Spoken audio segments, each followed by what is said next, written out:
Hello বন্ধুরা, welcome my H medicine channel. আজকের যে বিষয় সেটি হচ্ছে এই গিলেন্টাস বিএম ট্যাবলেট।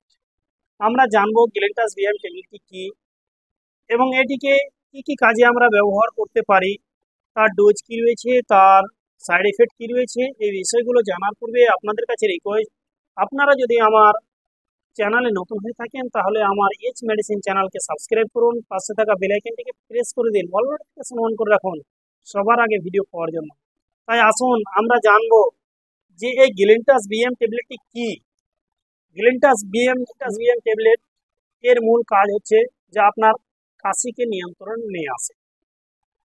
তার আগে আমাদেরকে জানতে হবে যে এই গিলেন্টাস বিএম ট্যাবলেটটি কত ট্যাবলেটের একটি স্টিপ হয়ে থাকে। এটি 10টি ট্যাবলেটের একটি স্টিপ হয়ে থাকে এবং এর মার্কেট প্রাইস হচ্ছে 21 টাকা।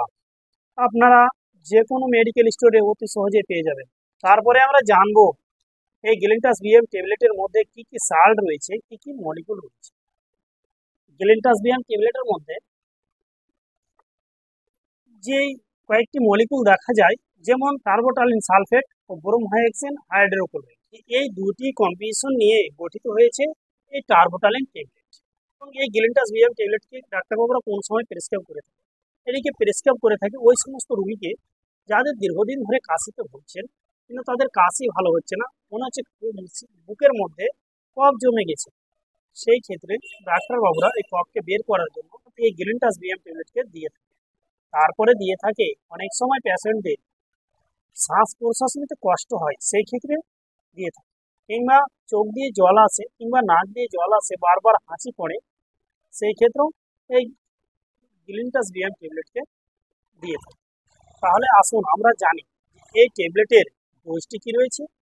যে সমস্ত রোগীদের বয়স 5 বছর থেকে 11 বছরের মধ্যে তারা হাফ করে দিনে দুবার, এবং যেই সমস্ত রোগীদের বয়স 12 থেকে নিয়ে 18-র মধ্যে তারা একটি করে দিনে দুবার, অ্যাডাল্টের জন্য দিনে 3 বার, সকালে দুপুরে রাত্রে। তারপরে আমরা জানবো যে এই মেডিসিনের কি কোনো সাইড এফেক্ট দেখা দিতে পারে। সেই মতো কোনো সাইড এফেক্ট নেই, কিন্তু কিছু সংখ্যক ব্যক্তির জন্য সাইড এফেক্ট দেখা দিতে পারে। যেমন তাকে এই মেডিসিন খাওয়ার পরে একটু নিশা নিশা ভাব অর্থাৎ ঘুম ঘুম ভাব আসতে পারে, কিংবা তাকে নজিয়া বমি বমি লাগতে পারে, কিংবা পেট ভারী থাকতে পারে, কিংবা বদহজম হতে পারে। এই সমস্ত লক্ষণগুলো দেখা দিতে পারে। তাই আপনাদের কাছে রিকোয়েস্ট, আপনারা যখন কোনো মেডিসিন ব্যবহার করবেন ডাক্তারের পরামর্শ নেবেন। ভালো থাকুন, সুস্থ থাকুন।